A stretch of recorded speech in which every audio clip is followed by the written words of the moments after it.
Okay, my name is James Watuwa. I come from Uganda and I work as a zoo and wildlife veterinarian at Uganda Wildlife Conservation Education Center, which is also commonly called UWEC Zoo. Hello, I'm John Rossi. I'm a touring drummer with a passion for animal conservation. When I'm on the road, I spend as much time as possible visiting zoos, aquariums, and conservation organizations. Now, I want to share those places with you. I'll be talking to keepers, vets, conservationists, anyone who can help me in my mission of connecting my people to animals through their people. Join me on my Rossifari. Hi, hello. Welcome back to the Rossifari podcast. Oh, y'all, I am so ridiculously excited about this episode. I know. I say that most weeks. But the truth is, this is all very exciting stuff. But this one is really unique and really different. So I need to start off by explaining to you exactly what happened here, because the way I got this interview, well, it might be my favorite story of all of the interviews that I have gotten. So you may remember that a while ago, I went to the AAZV, the American Association of Zoo Veterinarians conference. And while I was there, I spoke to a bunch of people. I know actually one of my most downloaded episodes last year was the recap episode from there. And I'm glad that y'all enjoyed that so much and found it interesting. But two of the people who I talked to there were Sydney and Julie. And of course, these are two of the wonderful people who work at AAZV and with the Wild Animal Health Fund, and they were running the conference. And while running this conference, they were determined to help me make as many connections as possible for the podcast. And it was really kind of amazing because they would kind of stop whatever they were doing and introduce me to people and tell people about what I'm doing. And it was very meaningful. It was very cool. I really appreciated it a lot. And part of that led to this interview because I was literally just, doing the conference, being the conference guy. And Sid texted me and was like, "Hey, John, there's someone named James out here for you to interview." And I was like, Wait, to interview right now? Oh, okay. And I had my recording set up. I always carried it with me. And so I went out there and I was introduced to James Watuwa. And as you heard, he is one of the veterinarians at UWEC Zoo, which is in Uganda, which is the only zoo in Uganda. And I thought it was going to be like hey, here's a person to talk to. Maybe you guys can connect on WhatsApp and all of that. And instead I was like, "So James, you want to try and talk before the conference is over, or do you want to?" And he was like, "Let's go now." And I was like, "Oh, okay, we can do that." So I found a room at the conference center that was empty, and we put up a sign. I need to remember to put this in my stories today for those of you looking, but we put up a sign basically saying, "Hi, don't kick us out. We're stealing this room to record." And I went completely blindly into this interview, and it's incredible. James is a wildly inspirational dude. His story is different than anything that we've had on the podcast so far, and you're going to get to hear about how the only zoo in Uganda operates. You're going to hear about the animals they have, what their philosophy on different things is, and it's incredible. And I have to tell you, this seems like an amazing facility. The Uganda Wildlife Conservation and Education Center, which has an RE at the end, by the way, also known as UWEC Zoo, because of, Uganda Wildlife Education and Conservation, UWEC, is part of PAZA, which is the Pan-African Association of Zoos and Aquarium, and also a member of WAZA, which is the World Association of Zoos and Aquariums. So this is a really respected facility. As a matter of fact, they actually were rated the best zoo in all of Paza last year, which consists of 3/4 of Africa, roughly, I think. So pretty impressive stuff. This is a zoo with a lot of credentials. And I'm really, really excited to be able to bring to you, it's the only zoo in Uganda. This is so cool. I'm so excited. But okay, enough about that. We will get to the interview in a second, but don't forget to make sure that you hit subscribe or follow or whatever nifty button your app has so that you don't miss any episodes. And make sure that you're following along at Rossifari on the socials, at Rossifari Pod on TikTok. You can go to patreon.com/Rossifari to support the pod for as little as $3 a month. But I also need to take a moment here because I need to remind you to make sure that you are following on social media at Wild Animal Health Fund, at AAZV Zoo Vets, and at AAZV Education.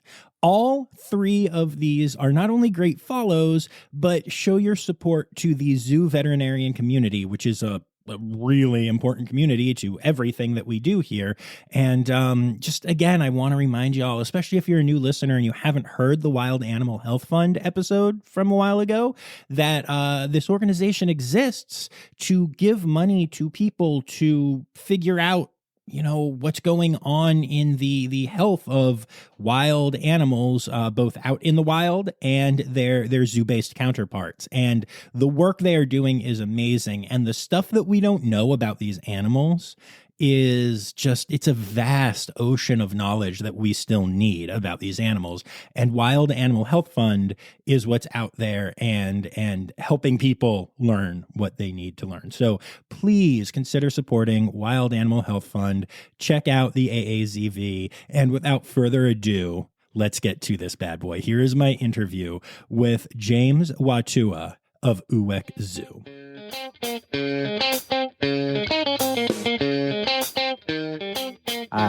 The only zoo in the country at the moment. Okay. I've worked as a wildlife veterinarian for the past 5 years. Previously, I worked with conservation through public health, undertaking gorilla health monitoring, research, gorilla sensors, and related activities before I joined the zoo. So we'll talk about all of that, and we'll talk about how you got to the zoo. Oh, okay. But I want to start with, little you. So are you from Uganda? Yes. Okay. Mm-hmm. And when you were growing up there, were you in love with animals? Definitely. That's cool. What kind of animals would you interact with, as you were growing up? So I'm born in Uganda, in a small village in Manafa district, where I grew up, where I've been all my life. And while growing up, we had a farm, meaning we had livestock, we have the pets at home. So we are 5 sons in a family, and each one of us, the first 2 sons, each one of us owned a pet, a small dog. Our dad bought us pets, and that instilled in me the love for animals because we grew up taking care of these animals. So we were always competing to see whose animal looks better. Yeah, whose animal is doing well, whose animal is strong, whose animal is more aggressive. So we grew up with the pets as owned by we, and that really instilled in me the love and the care for animals. I also went on to take care of domestic chicken, and everybody had his chicken. So at the end of the year, you count how many chickens you have or whatever number you've produced in a year. And that really, I think, instilled in me the love. And that's when I first interacted, I think, with animals up to date. That's really cool. I'm curious. So I don't know a lot about Uganda. I'll just be honest with you. When you're growing up in Uganda, do you know that you can become a veterinarian? Do you know that that's a career path? Because I talk to people in the US who don't really know that's a career path until they get a little older. Yeah, so while growing up, I really didn't at first have the idea that I would end up a vet. But when I finished high school, fortunately, one of my uncles was among the first vets in the country. Amazing. So my dad loved the veterinary profession, and he kept encouraging me. So after my high school, he was like, by the way, your uncle was one of the vets by then in the East African region in the early years of the 60s. And he was a very well-respected doctor. He was overseeing the farms in the country. And so the family was so proud of him. And being the first son who studied biology and sciences in high school, my dad knew what he wanted me to become. But me, I didn't at first know why he was so much pushing for me to join veterinary school. So when it came to joining vet school, I had to decide. I wanted to become a medical doctor, human medical doctor. My dad wanted me to become a vet. So when the results for the selection came back, I was offered vet as a course. And in the region, there are not so many veterinarians. The people who are working there as vets are from other ends of the country. Okay. So the profession wasn't much known except to a few who knew what vets are. Like my dad, he knows his brother was a vet. So, but later I kind of followed the path. And along the years of vet school, I came to really love the profession. But initially, I really didn't know I would end up a vet. Much as I loved the animals, we have the animals at home and all that, I didn't know vet as a career per se. But along the way, I got this encouragement from my dad, and I really loved the profession later on. That's so cool. I love that. That's really neat. Thank you. Yeah. So as you're going through your education there, is it, especially since it was a relatively new profession, was it like a standard vet school that you went to, or how did that work out? Yeah, so in Uganda, we have one main university, which is the government university called Makerere University, and it's the only university offering the veterinary course. Previously, it was the only university in the region. That means Kenya, Uganda, and other neighboring countries were sending students to study veterinary medicine in the region from Makerere University. So I finished my high school in 2010, and then I joined veterinary school 2012. Yeah, so that is a 5-year course, full-time study. And after there, I joined different organizations up to where I am now. But there is only that university offering veterinary medicine as a course in the country. All right, we'll be back after this quick break. Hi, this is Kathy Hill from the Indian River Lagoon National Estuary Program. We're all about restoration projects in progress this season on One Lagoon, One Voice. Learn about the great strides the lagoon community is taking to restore and protect the Indian River Lagoon. Each week, we dive deep into discussions with scientists, resource managers, and nonprofit leaders to explore lagoon issues and solutions. From oyster reefs to clam restoration, algae blooms to muck, you'll learn all about the projects we're tackling to bring the Indian River Lagoon back to health. Click the link in the show notes to follow One Lagoon, One Voice, learn about the IRL Council, and explore our unique lagoon.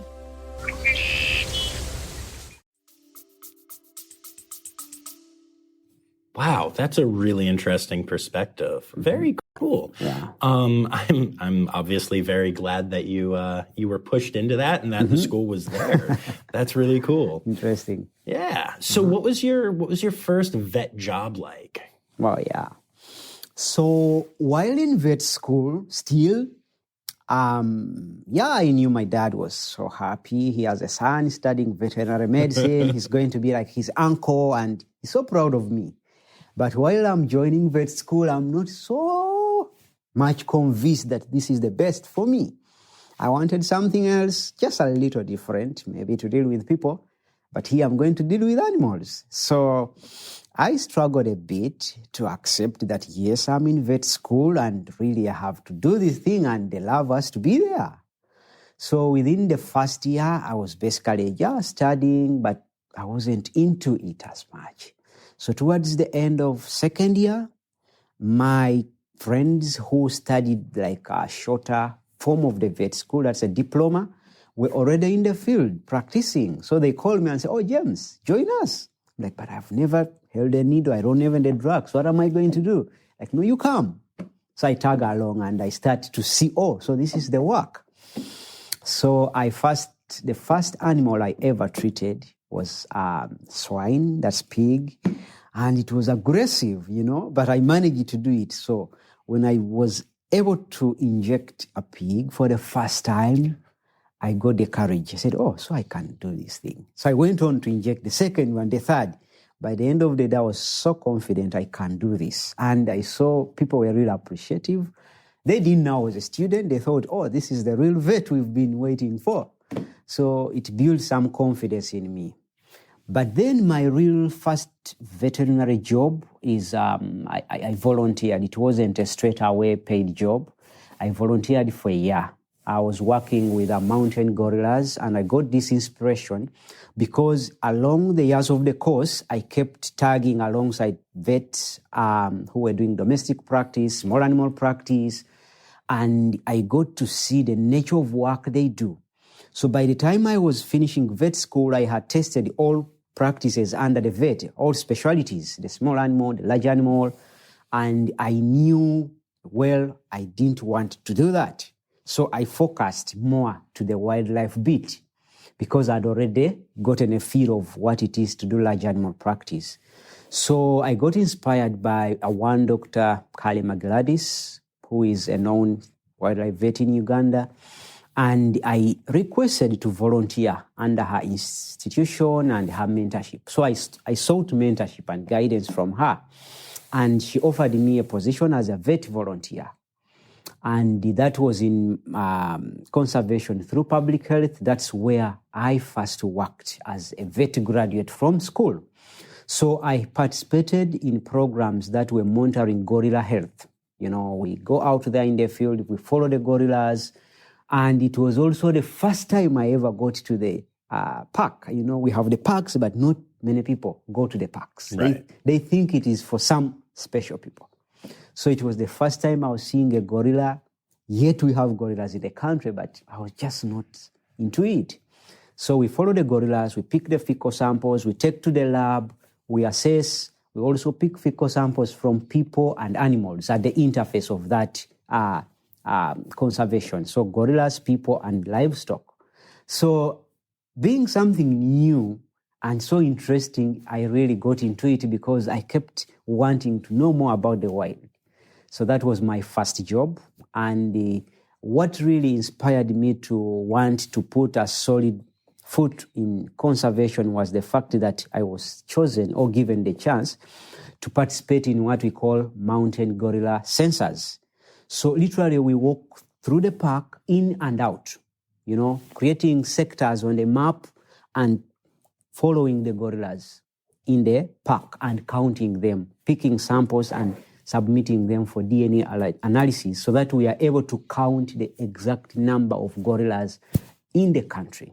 So I'm so proud because that opened my eyes to the conservation career, to the wildlife vet practice, and I've never looked back because that work is part of the work which saw the gorilla status being downgraded from critically endangered to endangered. And I'm so proud of that, to have been part of that team.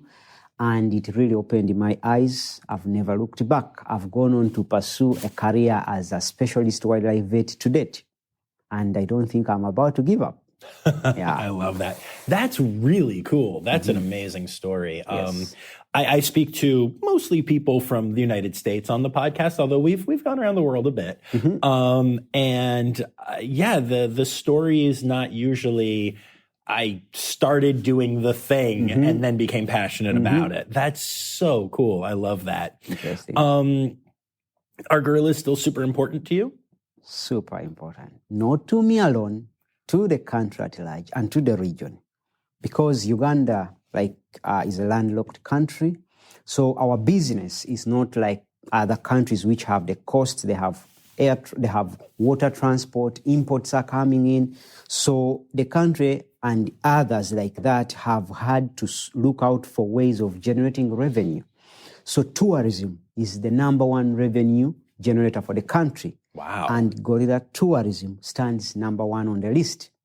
So, and through this, there's been a lot of development in the communities and in the country as a result of having gorillas. So, gorillas are super important as well as other wildlife because of the role they play to the economic situation of the country through revenue generation. But also, as animals, they have an ecosystem role they play in the ecosystem out there, and other wildlife because it's interconnected. People, animals, the environment all play a role. So I believe gorillas are super important as well as other wildlife and other animals. Right. In the No, ecosystem. that's so cool. Yeah. You talk about the interconnectedness of all of this and how people are now also interconnected because of the economics. Yes. In general, and I know we can't speak for everyone, but in general, do the people of Uganda understand how important gorillas are to their economic standing, as well as the ecosystem? Or is that conservation education a big part of what you guys need to do? Yeah. So fortunately, I also happened to work in the zoo while training in veterinary school. So I interned at the zoo. Nice. And 4 years down the road, they employed me as their vet. So that sealed my path in conservation. So we have institutions like the one I work for, the Uganda Wildlife Conservation Education Center. It is a government agency which is mandated to do conservation education. And this is a government This is a government agency. It's amazing. And that is the number one mandate, conservation education with a focus on the young generation. Nice. So we traverse the whole country. We have kind of trucks which have screens on, and we traverse the whole country, going to schools, going to communities that live in near the parks and alongside the parks, preaching and teaching them to appreciate the value of wildlife and why they should live in harmony with this wildlife, showing them the benefits they would get out of preserving the wildlife that they have next to their doors. So the country and the institution I work for, I'm so proud to say, is doing a lot of work in terms of conservation education. And then also the people, because this changes perception. There are people who may not have appreciated the value of wildlife, but through continuous sensitization and exposure, they really come to love the wildlife. So we offer them opportunities or avenues for them to really feel and appreciate wildlife. For example, the zoo has an open day where everybody in the country is free to visit the zoo and learn and appreciate. The Uganda Wildlife Authority, which also is in charge of wildlife in the country, both in the protected areas and outside protected areas, it offers the lowest rate for the locals to visit the national parks, sometimes even at subsidized prices on special occasions. They have buses which go around picking people to just take them to the park to appreciate that, you have elephants here and this is the role they play. But most importantly, as a country, revenue being generated from tourism is quite well known to every Ugandan because there is a lot of effort the government is doing in promoting tourism, more so domestic tourism. And they have programs in place which we call revenue sharing programs. So at the end of the financial year, they look at how much revenue was generated from tourism, from gorilla permits, gorilla tourism and others. And then a percentage of that is sent back to the communities through their leadership infrastructure. So that money is sent back to the district and then it is agreed upon by the people to say, okay, look, we received this amount of money. What should we do with it? So they can opt to construct a road. They can opt to extend water to the people deeper in the villages. They can opt to construct a school. They can opt to do anything they agree upon as a community with that money. And with that, people are really appreciating and supportive of tourism and conservation and the benefits that come out of it. That's incredible. Large. They literally get to understand that like a gorilla built their school. Exactly. That's amazing. So they get to know, this road is right here because of us having the gorillas next to us. So the next time they are not going to spear the gorilla, they're not going to feel bad because the gorilla has passed through their garden. And plans are underway to have compensation schemes So when people are aware of this, they learn to live in harmony. In other words, they will coexist because they know in one way or another, these animals have been there and they will be there. Whether you love them or you don't love them, we have to learn to live with them. So that is something I must say is good because it changes the attitude of people when they learn to know, oh, this is valuable, so I don't need to kill the animal. Yeah. Oh, that's really cool. I have to tell you, so when we first connected, Yes. So for those listening, we're doing this interview at the AAZV conference in Nashville. And I got a text from Sydney, who's one of the people that works with AAZV. Yes. And she literally said, there's a guy named James in the lobby to interview with you. That's not really how I normally do things. And I was like, I don't know who this person is, but I trust Sydney and I trust everyone here. So I'm like, okay. Let me see. I did not expect to be so blown away by this, though. Interesting. That's really cool. Yeah, I had no clue what we were going to talk about until we talked about it. This is great. So yeah, I'm so happy that you're sharing it. But I do want to pause for a second. We'll go back to Uganda because we have a lot more to talk about. Perfect. But like I mentioned, we're in Nashville, Tennessee right now. Why are you here? How did you get here? How did that work out? Tell me things, because that's got to be a heck of a trip. Yeah, sure. So I first got to know of AAZV through online search opportunities, mostly at the point when when I'd learned of gorilla conservation. I was now in conservation and I knew I needed to know what goes on in conservation. So I tried to search about associations to which I could subscribe, and the AAZV came in my search. So when I read about it, I saw very nice programs. The membership is subsidized, and they have so much support for people, for vets in wildlife. So I reached out to AAZV management. I sent an email, and that was way back in 2018. So in 2018, I applied for the conference. I wasn't successful. 2019, I applied for the conference. I wasn't successful. 2020, I applied for it. But I'd already become a member, and I got to know what it means to be part of AAZV. So 2020 or 21, I applied again. I never got it. Those are 4 times. Then in 2022, I applied. And guess what? I got a scholarship. I was so excited. I said, this is my starting point, because this has been my first time to attend AAZV, much as I knew what it does. And just to let you know, I've gotten support from AAZV for my master's research. Oh, wow. They funded my research, and I have a very beautiful video of what they have done for me. Yeah, so being the first time, I must say it has been an eye-opener, an experience. First of all, the journey was, I think, the longest journey I've taken. And the experience was a little different because once I reached Minneapolis, I missed my flight to Nashville. Oh, no. At the last moment. Oh, no. So there was a lot of traffic at custom clearance, and it just took longer than we thought. So I missed my flight, which was 1 hour flight or so. So I was like, okay. I wasn't so happy, but I'm like, maybe it's an experience. So I stayed in Minneapolis for a night. And then I flew in Nashville the next morning with a lot of jet lag.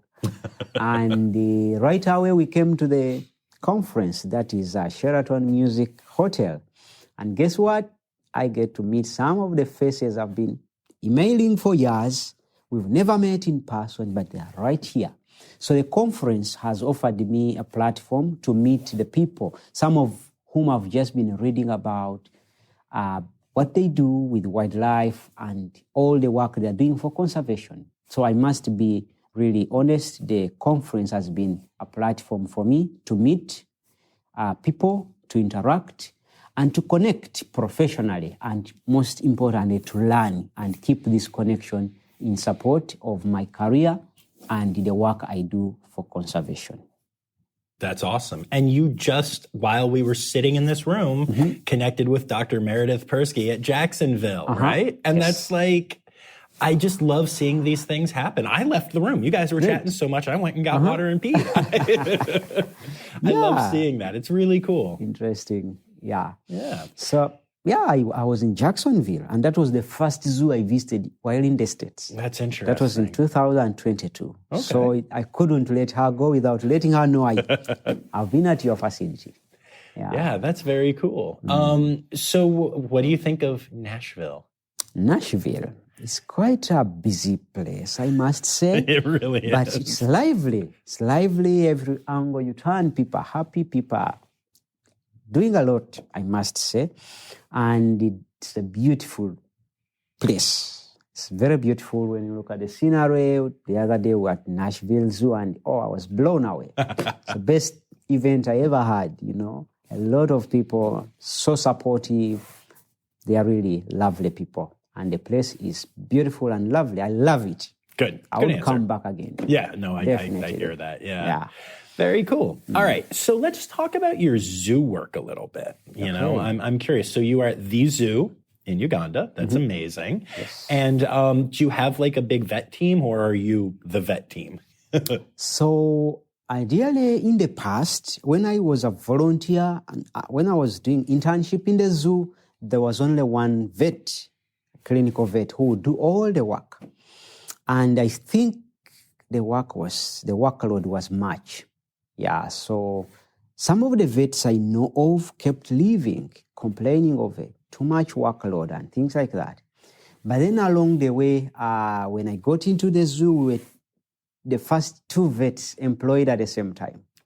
So Nice. we joined two vets. And then after 2 years, one of the vets transitioned and became a manager. So I remained in clinical practice for the past 5 years. I've been a very active clinician. And now, since one of the colleagues I joined with left clinical practice to become a manager, she created a gap. So we recruited a second vet who is younger than me and a recent graduate. So I've been training him. So ideally, we are 2 clinical veterinarians and 1 manager who is also a vet. So if things get tough, we say, manager, come down here. Let's come and help us, since she's our senior. So we are 3 veterinarians, apparently. So like right now I'm in the US, the other vet is in the UK, 1 vet is on ground. Okay. So we are 3 veterinarians, and we run the zoo. Maybe, do I talk more about the zoo? Oh, yeah, please. Sure. So tell me what animals you have. Tell me everything. All right.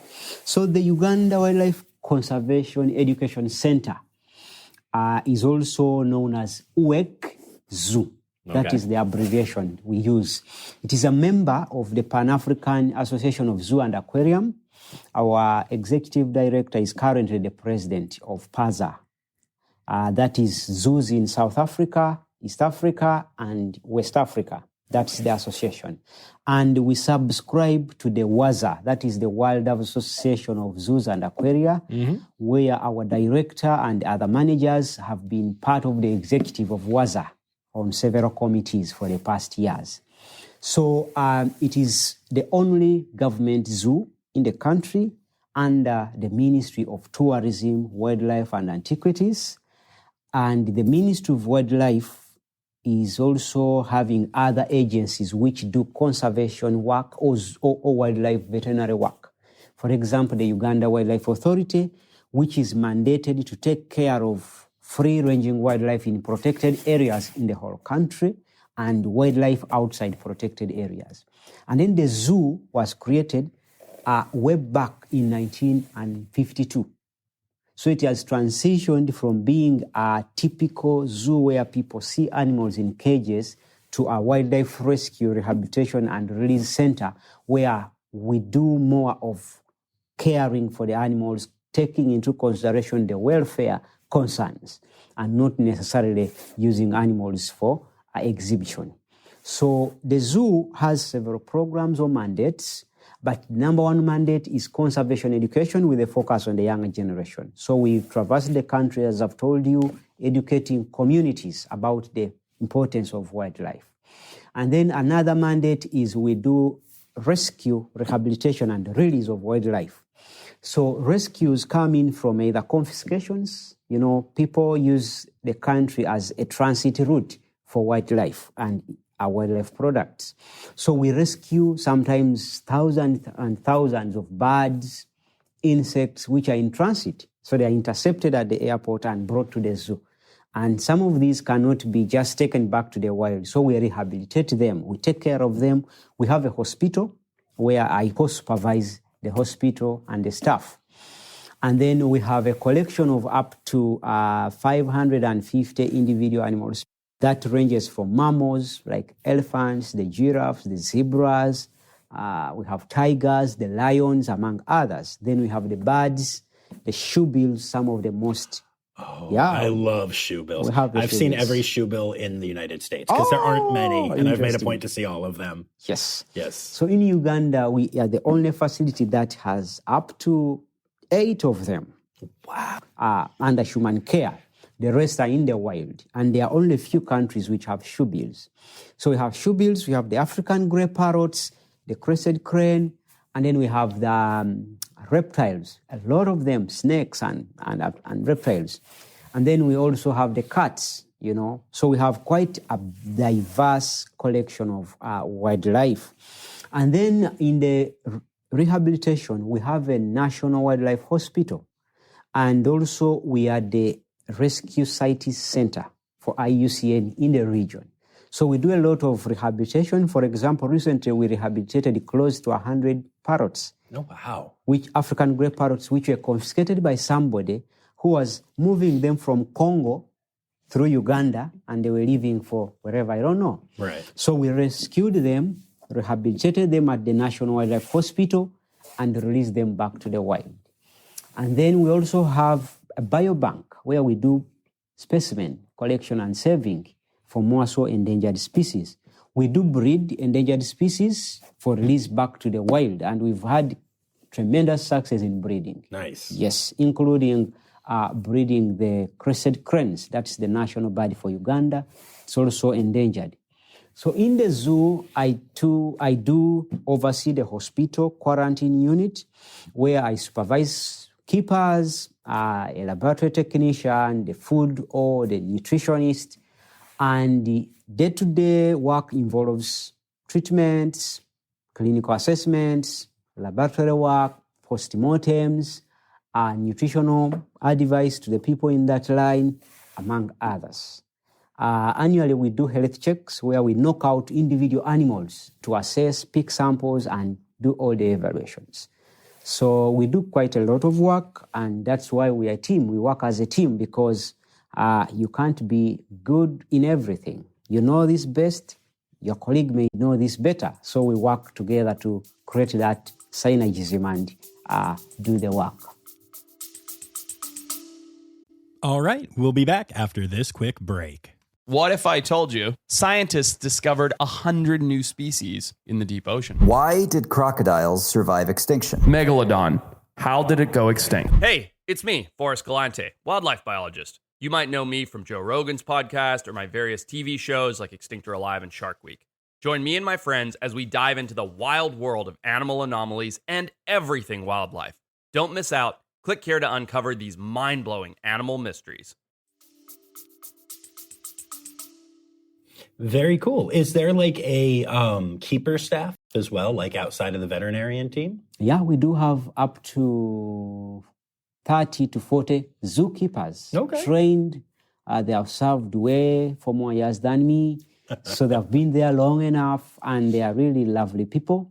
We are actually going to celebrate the International Zookeepers Day very soon, on the 4th of October.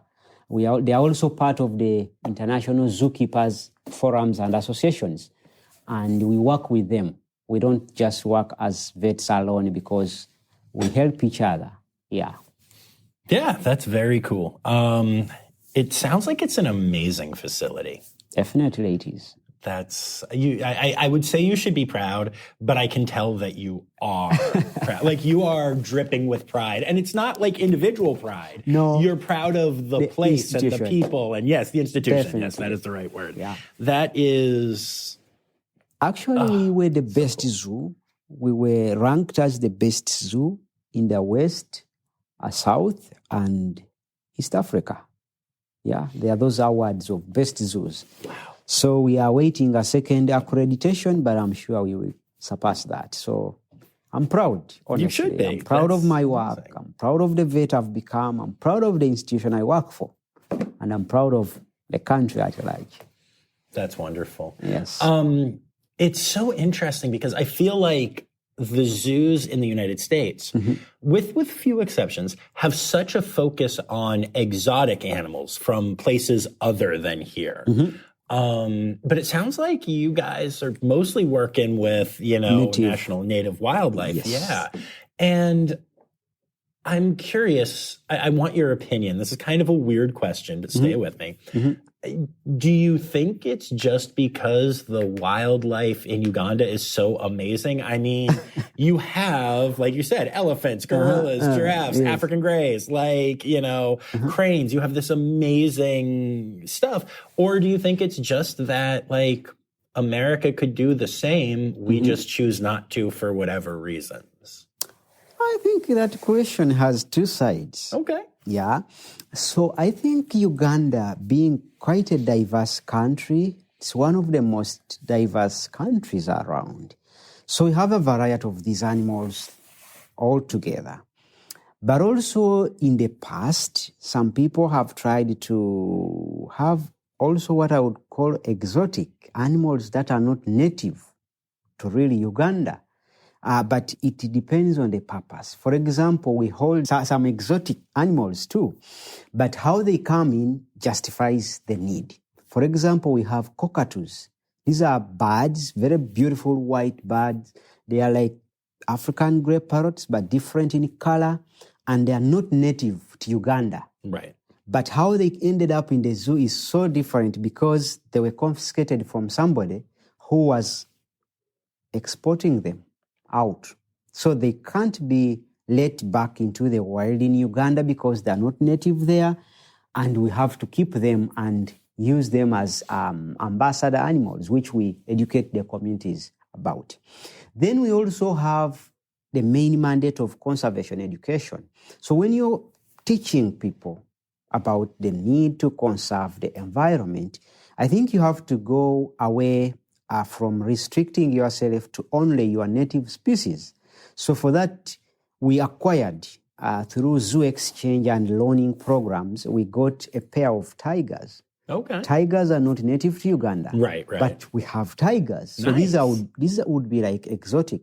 And they are serving the purpose because being the only zoo with tigers, which are not native to Uganda, it has kind of sparked an alarm. Everybody wants to see a tiger. For the first time in Uganda, I'm like, I want to see a tiger. Where do I go? They come there. And when they come around, they end up learning about the other animals, which they may initially not have interest or may not interest them as much as these exotic animal species. Right. And then in the end, the zoo serves its purpose of educating the masses that come. So sometimes these exotics play a role that they are an eye catcher. When you hear of an animal that naturally does not belong to the native land here, chances are so high that you would want to see, just like people fly from all over the world to go and see gorillas. Yeah, somebody said, I want to see how a gorilla looks like. So similarly, when you have these exotics, I believe now in the setting of in the US, they are quite an eye catcher, and they help convey the message of educating people. Because I believe way back before we were born, maybe these animals traversed nations. We have had this interconnectedness. Just that climate change has, of course, caused fragmentation and things like that. Sometimes animals are cut off from one continent to another. But maybe previously they used to cross and there weren't boundaries, and animals don't know boundaries. That's why you find some animal species very closely similar to another species, say in Madagascar, others in the other continents. So there could have been that connectedness way back. And I believe the exotics play a very big role in the zoo. And also the native wildlife plays a very big role.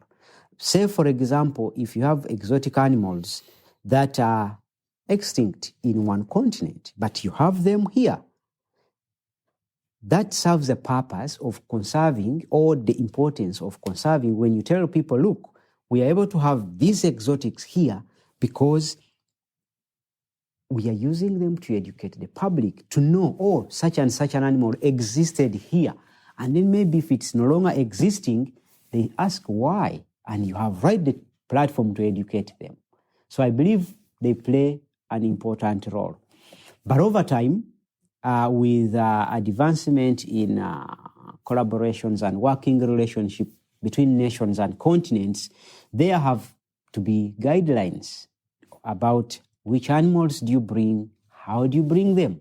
And that's why I think we follow the IUCN, we have the CITES in place to guide this movement and exchange of animals between one nation, one continent. So I believe as time has passed, as changes go on, the guidelines set in place by these unions and the corporations and collaborative movements help guide that. So I don't think it's about to stop.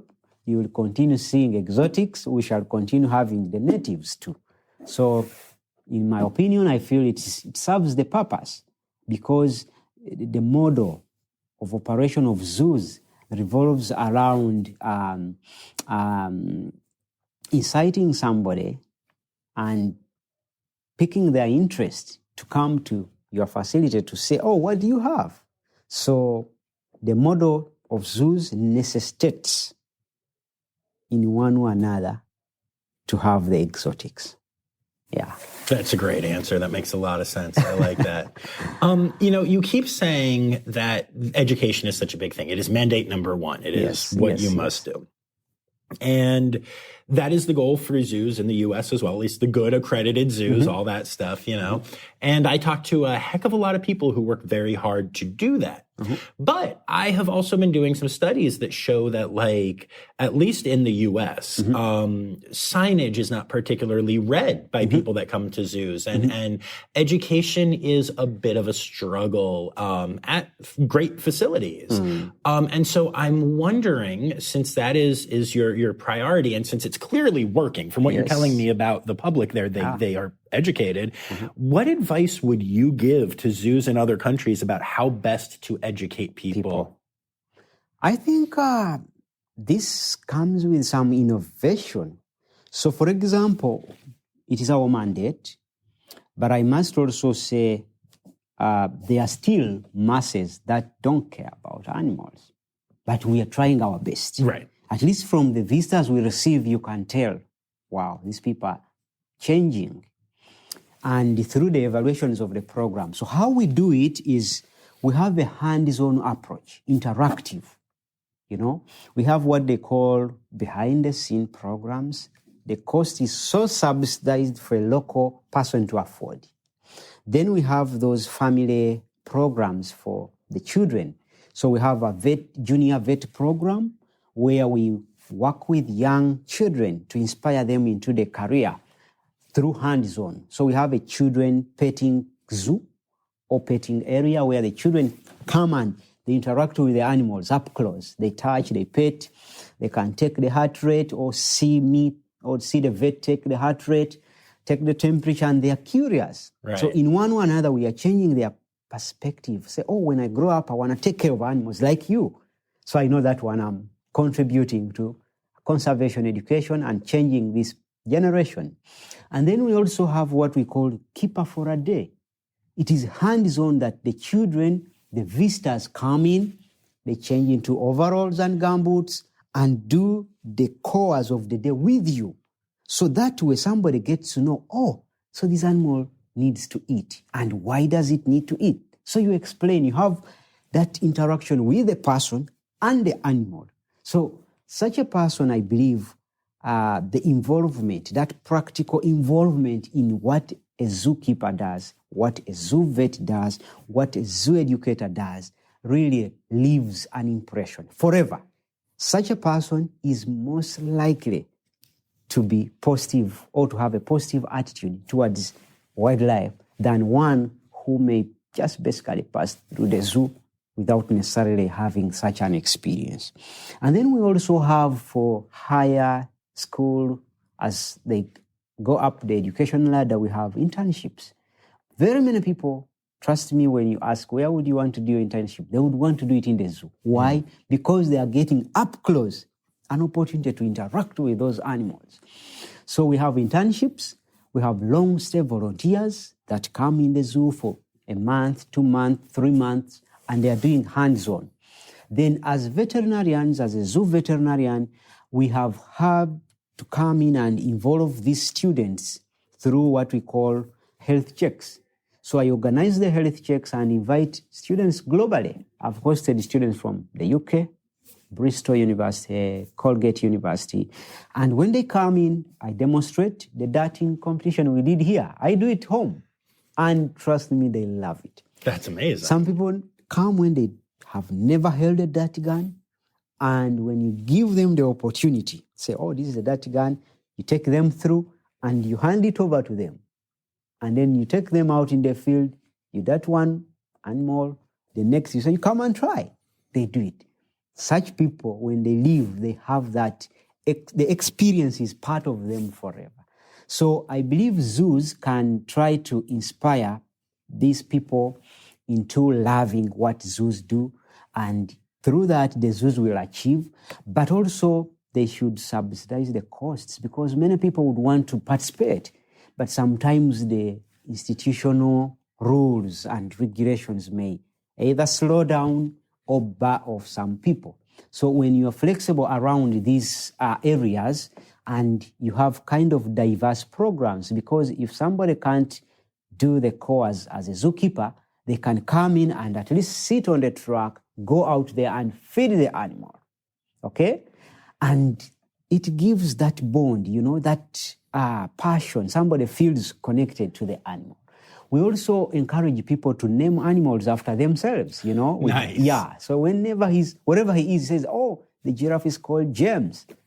He can tell other people, when you go to the zoo in Uganda, look for the animal, look for this chimpanzee. It is called this. So we even give them a platform to sponsor animals, Somebody feels proud supporting the welfare of the animal.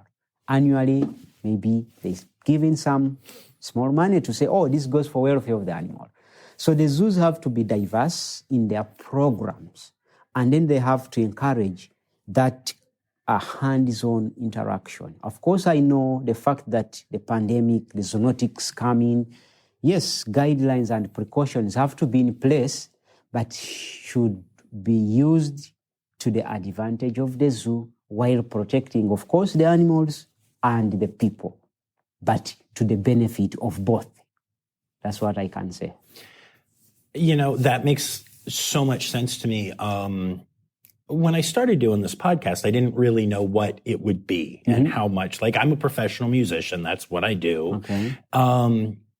But as I continue to get to have these experiences, because normally I'm not sitting in a conference room, I'm at the zoo, I'm meeting animals, I have fallen so much more in love with the thing that I was already in love with, that now I constantly struggle to figure out how much more I can do and how much better I can make it, for the world.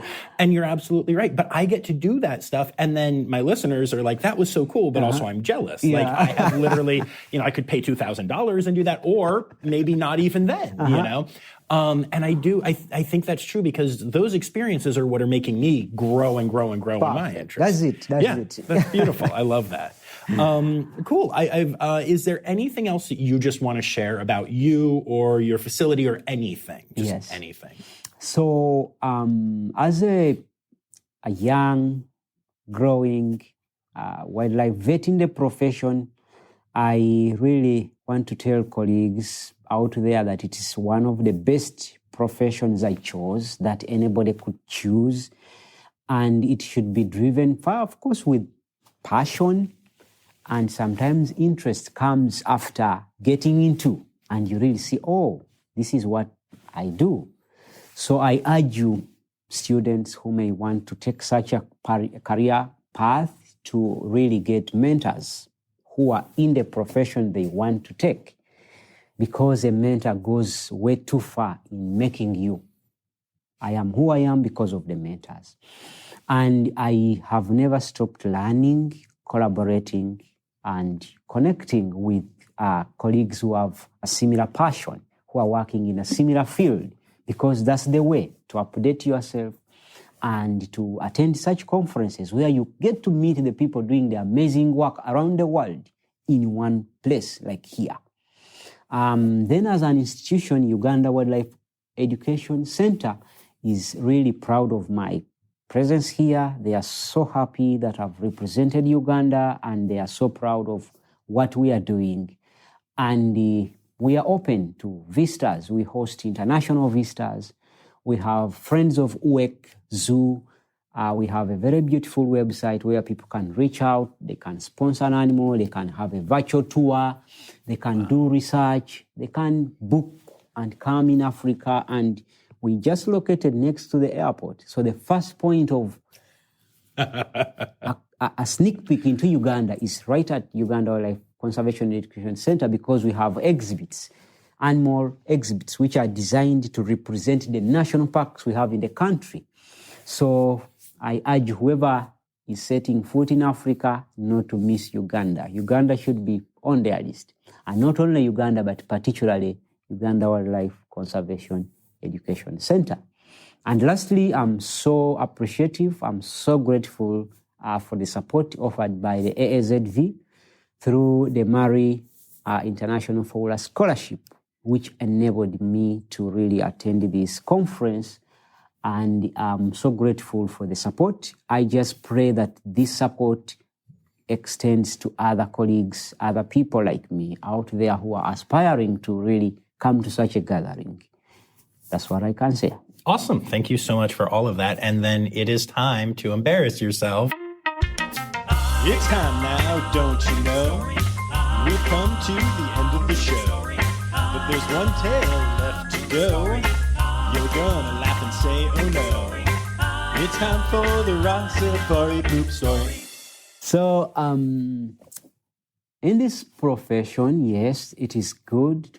Driven by passion, you get to experience a lot of things, both good and bad, just like any other profession. Yes. So in my career, I have really encountered some brutal things. I have been beaten by animals while in operation.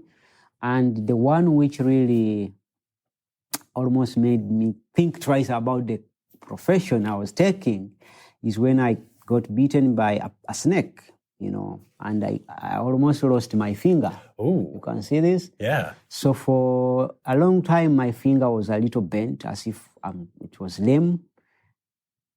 And each time I looked at my hand, I'm like, I think I'm just in a wrong profession. If I've started by losing a finger, next time I lose a hand, next time I lose a foot. But I later realized these are hazards, professional hazards like any other. So I didn't take it personal, and it can happen in line of duty. And to me, that is something so far, which really made me to know that, yes, hazards are everywhere. And then also while working with the mountain gorillas, I got really, one time we were doing gorilla health sensors, and I had never seen a wild gorilla. So the gorillas that people see are habituated over time, 2-3 years. So they get to know that people are part of the ecosystem. They see you and they mind their business. But then a wild gorilla has never seen people sometimes, or most times. And when it sees a person in its environment, it either reacts by attacking you or running away. So we are in Bwindi Impenetrable National Park. We are moving, looking for the gorillas, counting the nests, picking samples. I worked as a team leader. So I tell the guys I'm working with, and I'm like, I've never seen a wild gorilla. I wish I would see one. Just before I could finish the statement, a gorilla sprang from nowhere in the nearby bush and charged. Oh, boy. So the person in front of me fell down, and I didn't know why he had fallen, only to realize the gorilla had attacked. And we're just so lucky it didn't injure us, but it freaked me out so much. But also it got me curious to say, oh, so these animals can be this dangerous. Yeah. That's what I can see. I have quite many embarrassing stories, but maybe I stop there. I don't know. Yeah, that's good. That's All great. right, Thank yeah. you so much for taking the time for doing Welcome, this. and thanks for the opportunity you've given me to be part of this podcast. Absolutely. Yes.